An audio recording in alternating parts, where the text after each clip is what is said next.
सरस्वती का ध्यान लगा के सुमर श्री गणराज। सरस्वती का ध्यान लगा के सुमर श्री गणराज। स्कंद माता की तुमको भक्तों कथा सुनाऊं। आज कथा है बहुत पुरानी, ऋषि मुनियों की बखानी।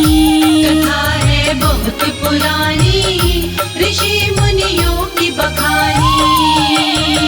सरस्वती का ध्यान लगा के सुमर श्री गणराज। सरस्वती का ध्यान लगा के सुमर श्री गणराज। स्कंद माता की तुमको मैं कथा सुनाऊं। आज कथा है बहुत पुरानी, ऋषि मुनियों की बखानी। कथा है बहुत पुरानी, ऋषि मुनियों की बखानी।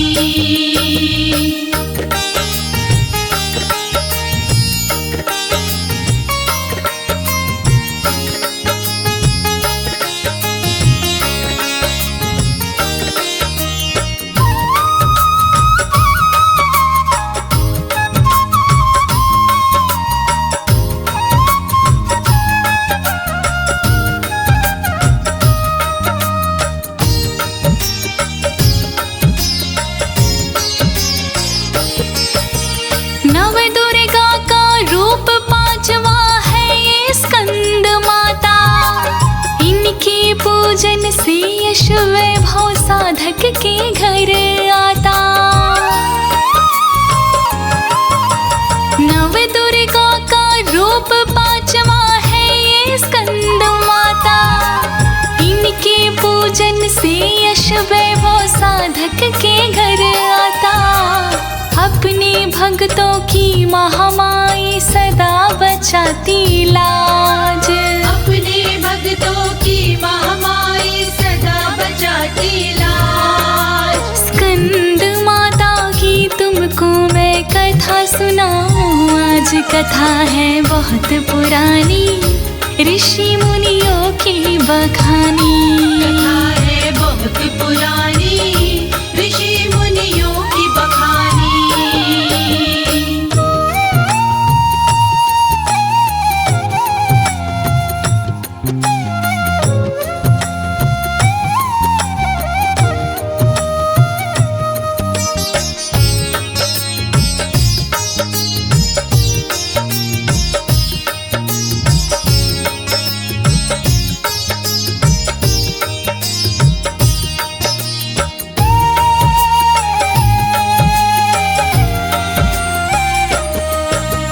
पूर्व काल में युद्ध हुआ जब देव असुर में भारी। सारी सेना देवताओं के तार कसुर ने मारे। पूर्व काल में युद्ध हुआ जब देव असुर में भारी। सारी सेना देवताओं के तार कसुर ने मारे। इंद्र देवता छिपते डोले छोड़ स्वर्ग का राज। इंद्र देवता छिपते डोले छोड़ स्वर्ग का राज। स्कंद माता की तुमको मैं कथा सुनाऊं। आज कथा है बहुत पुरानी, ऋषि मुनियों की बखानी। कथा है बहुत पुरानी, ऋषि मुनियों की बखानी।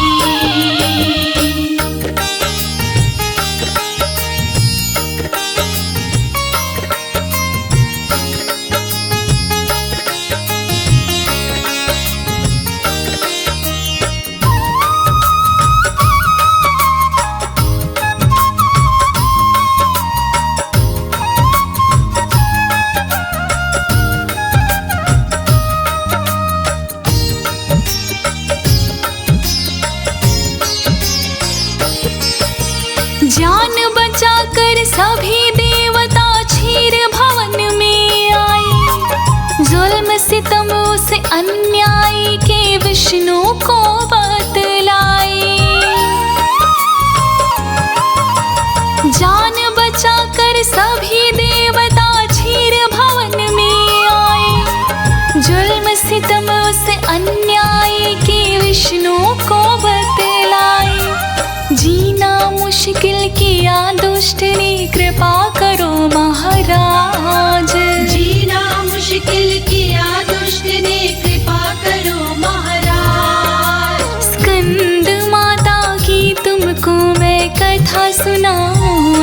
कथा है बहुत पुरानी, ऋषि मुनियों की बखानी। कथा है बहुत पुरानी, ऋषि मुनियों की बखानी।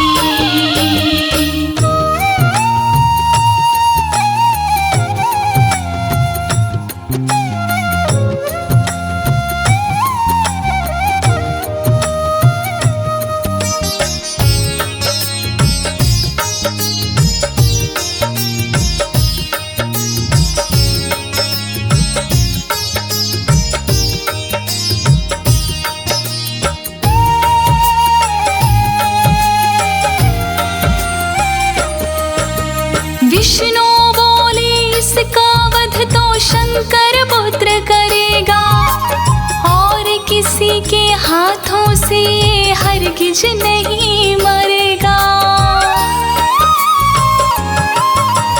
विष्णु बोले इसका वध तो शंकर पुत्र करेगा, और किसी के हाथों से हरगिज नहीं मरेगा।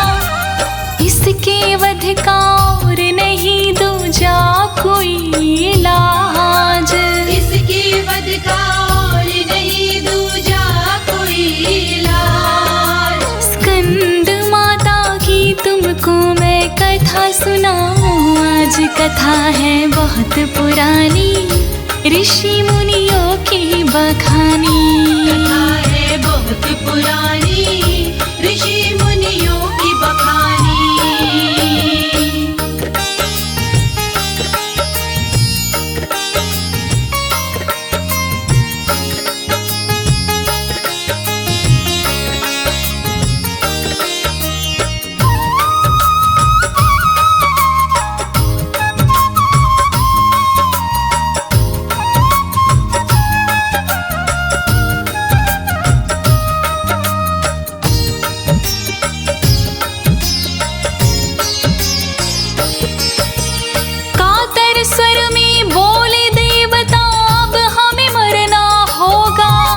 दक्ष यज्ञ में सती भस्म हुई, पुत्र कहाँ से होगा।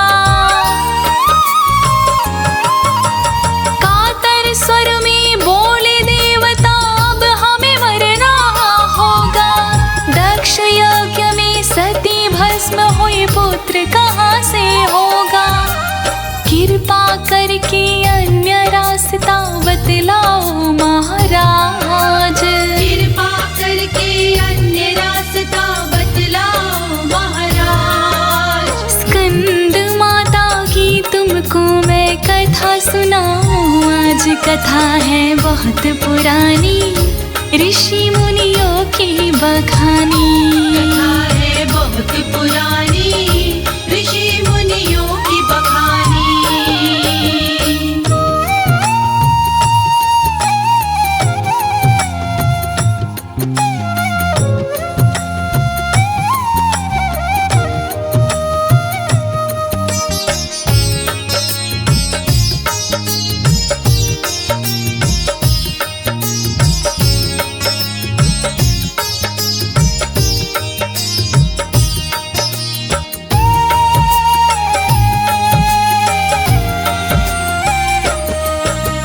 विष्णु बोले पार्वती बन आ गई वही सती जी, इनके संग में फेरे लेंगे शिव कैलाश पति जी।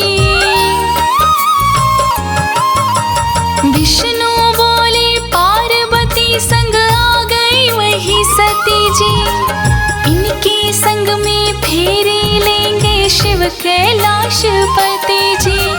कार्तिकेय नामक पुत्र होगा दोनों से आगाज, कार्तिकेय नामक पुत्र होगा दोनों से आगाज। स्कंद माता की तुमको मैं कथा सुनाऊं आज। कथा है बहुत पुरानी, ऋषि मुनियों की बखानी।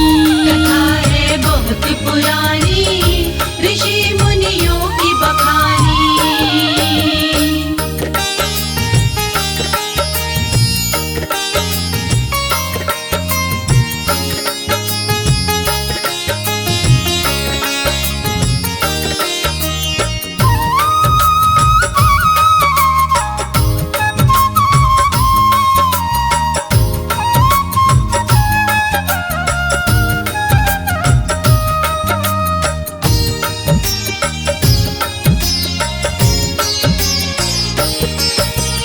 विष्णु वाणी सुन नारद ने नहीं विलंब लगाया, पार्वती को शिव की पूजा करने को उकसाया। विष्णु वाणी सुन नारद ने नहीं विलंब लगाया, पार्वती को शिव की पूजा करने को उकसाया। करी तपस्या पार्वती ने छोड़ हिमाचल राज, करी तपस्या पार्वती ने छोड़ हिमाचल राज। स्कंद माता की तुमको मैं कथा सुनाऊं, आज कथा है बहुत पुरानी, ऋषि मुनियों की बखानी। कथा है बहुत पुरानी, ऋषि मुनियों की बखानी।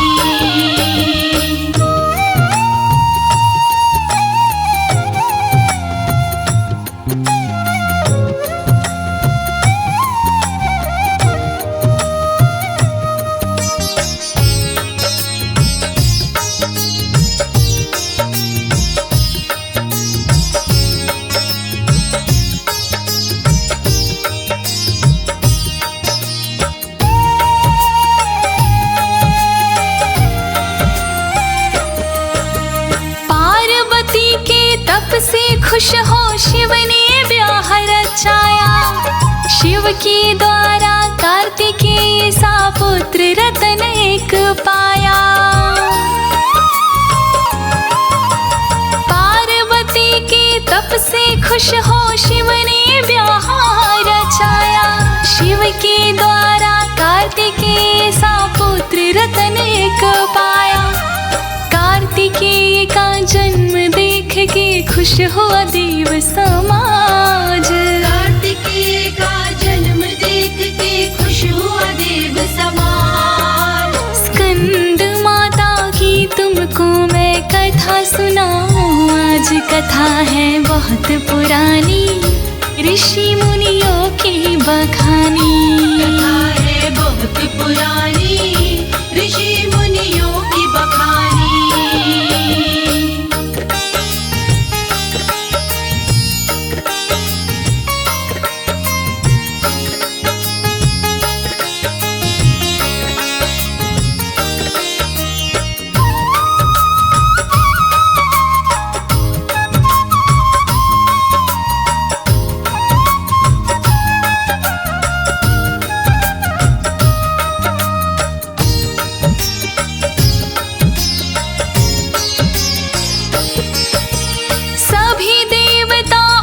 समय की करने लगे इंतजार, एक दिन तारका कार्तिकेय में युद्ध हुआ बड़ा भारी। सभी देवता उचित समय की करने लगे इंतजार, एक दिन तारका कार्तिकेय में युद्ध हुआ बड़ा भारी। कार्तिकेय के हाथों मर गया असुरों का अधिराज, कार्तिकेय के हाथों मर गया असुरों का अधिराज। स्कंद माता की तुमको मैं कथा सुनाऊं, आज कथा है बहुत पुरानी, ऋषि मुनियों की बखानी। कथा है बहुत पुरानी, ऋषि मुनियों की बखानी।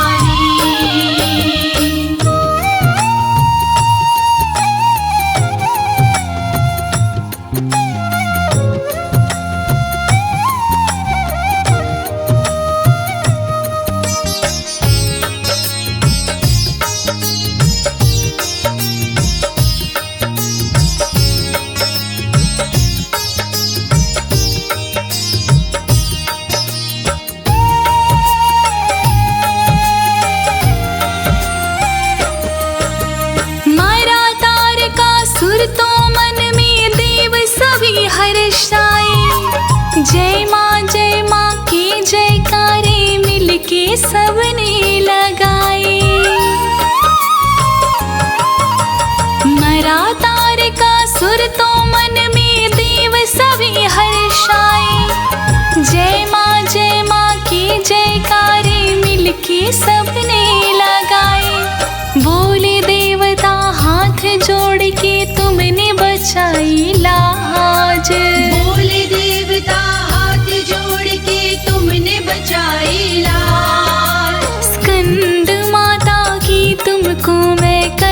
सुनाऊं आज कथा है बहुत पुरानी, ऋषि मुनियों की बखानी। कथा है बहुत पुरानी, ऋषि मुनियों की बखानी।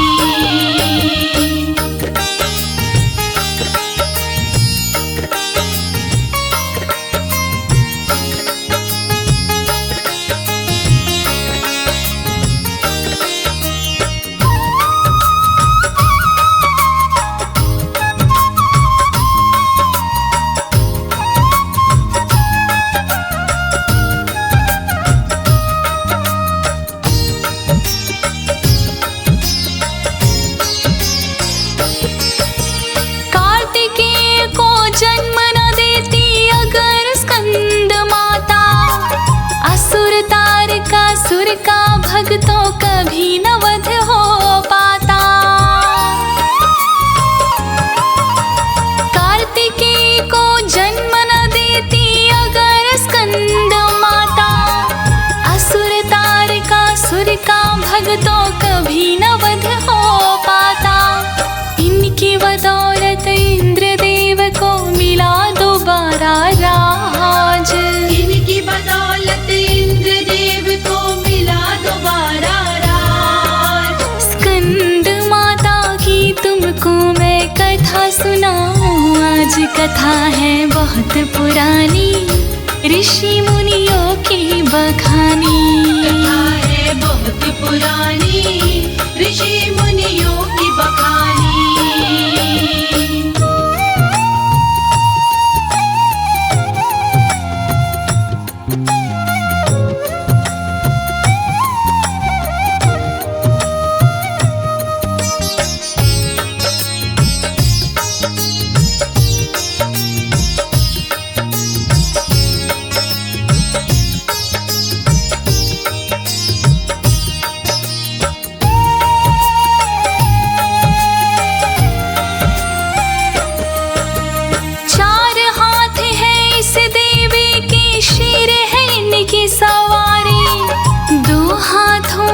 फूल सुहाए छवि है इनकी प्यारी,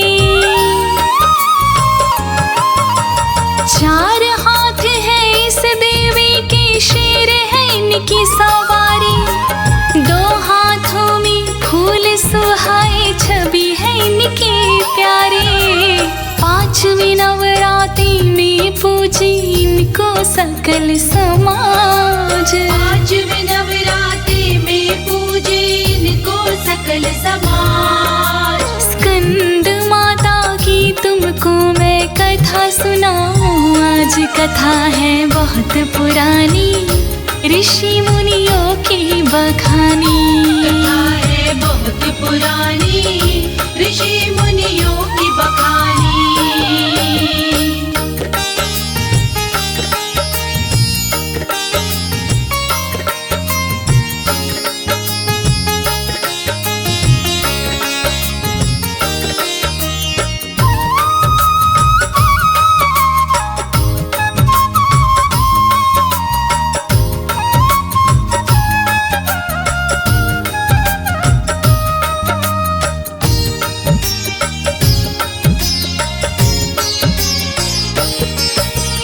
एक हाथ में कार्तिकेय और तीजे फूल कमल का, औखर देने की मुद्रा में चौथा हाथ है इनका। एक हाथ में कार्तिकेय और तीजे फूल कमल का, औखर देने की मुद्रा में चौथा हाथ है इनका। महिमा इनकी लिख पाई ना कभी अनाड़ी राज, महिमा इनकी लिख पाए ना कभी अनाड़ी राज। स्कंद माता की तुमको मैंने कथा सुनाई आज कथा है बहुत पुरानी, संत मुनियों की बखानी।